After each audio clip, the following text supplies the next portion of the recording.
If we could do what's never been done, then we could make the whole world one.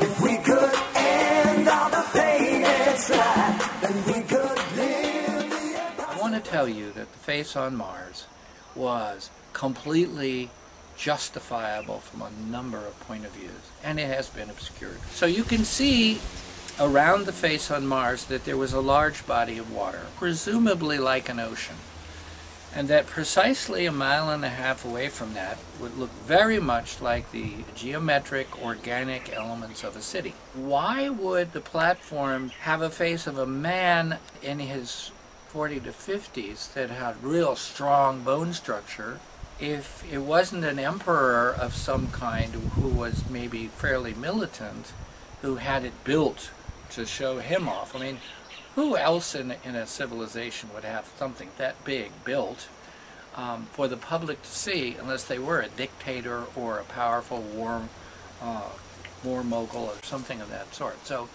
there's that element that, and you see what I'm doing is I'm applying a social architecture lens to this phenomena. I'm not just looking at it like, well, was the camera in the right place? No, the monument is in the right place, the city's in the right place, the water's in the right place. The edge of the monument was a frame for the face. The frame is uniform on 3 sides to the degree that you cannot imagine it was constructed by anything else than, you know, a survey instrument, big D9 caterpillars, etc. Inside the face itself, you know, the eyes are not at the top of the face, they're in the middle of the face. That was accurate. There are 2 little indentions on the brow where veins go through. They were on the face. There's an indention in the nose here and one here because the cartilage is here and there's cartilage here and there's bone here. That indention and this indention were in place.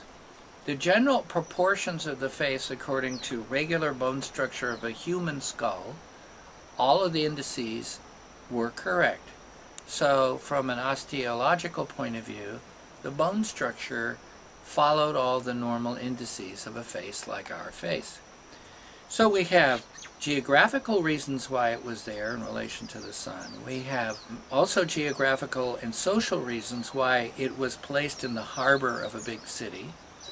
It turns out that the city, when you apply a light analysis, produced 7 perfect pyramids when it was illustrated. And there are other features around in the water, perhaps, that make sense as well. But you then have the construction of the platform, or the frame for the face, which is almost perfect on 3 sides. It looks like there's been a little wear away. Maybe it was an earthquake or something on the other side. If you begin to start off by saying, well, if a group of people somewhat like us wanted to build a monument, which it would have to be considered, it's 1.5 miles, vertical mile, something like that, where would they build it? Well, just like New York, they built it where the Statue of Liberty was. It's far enough out from the city to look at in the sunrise. By the way, the sunrise came right through the mouth if we did the geometry on that based on records. And the ships coming into the city would pass by it in an auspicious way, which was the right distance. So that's a completely geometric form. There's another story that bears the same kind of review. Crop circles. They've gotten into this completely distracting story about whether they could be made by people or they were made by some other entity. And that only masks out the fact that they're almost always perfectly made. There's almost never a mess around them. Every particular geometric shape happens to be working in the field of agriculture that it's in, meaning they pick their sites very well, whoever they are. The speed at which they're done makes it almost impossible for any number of human beings to do it the way that human witnesses have seen. They have actually answered questions with crop circles that we ask with data, like the data we use. They have sent digital information inside the crop circles. But now, let's go to the social architecture point of view. if you look at the whole range of crop circles, are there common subjects? Yeah, there are common subjects. There's orbital dynamics as one of the primary things, relationships between suns, planets, and magnetic fields, etc. There's a whole set of those. There's a whole set of patterns that look very much like life processes. A life process is something like a map of how something develops over time. You can actually look at a factory from above and say everything comes in 3 blobs, it turns into little pieces, the pieces are mixed in this place, they're painted in this place, they put on cycles and they're delivered. A lot of the crop cycles are verbs, they're processes. None of these is a violent image. All of these are playful images.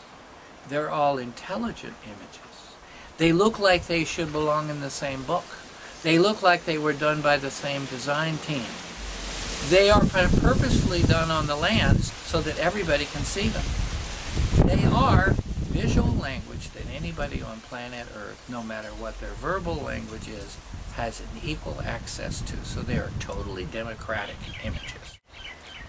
Excuse me, these are love notes from a friendly galactic source.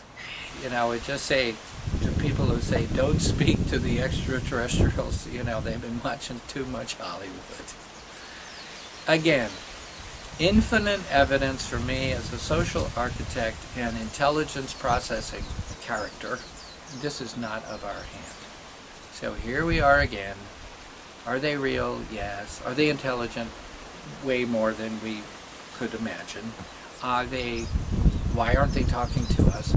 Because they're kind and they're not interfering with our process. Because we are another hybrid plant in a petri dish, and we have every reason to work it out ourselves. The world, similarly, is full of lots of dirt and stone and rock when it comes to our information sources. And there are just some very, very compelling reasons sometimes why we should pay attention to the fact that it's more likely that there's a lot of other intelligence around us than less likely. If we could do what's never been done, then we could make the whole world one. If we could end all the pain and strife, then we could live the impossible life. Whoa, whoa.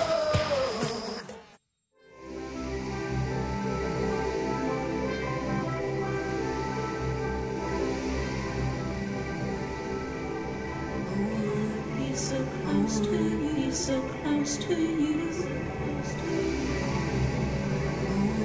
Be so close to you, be so close to you.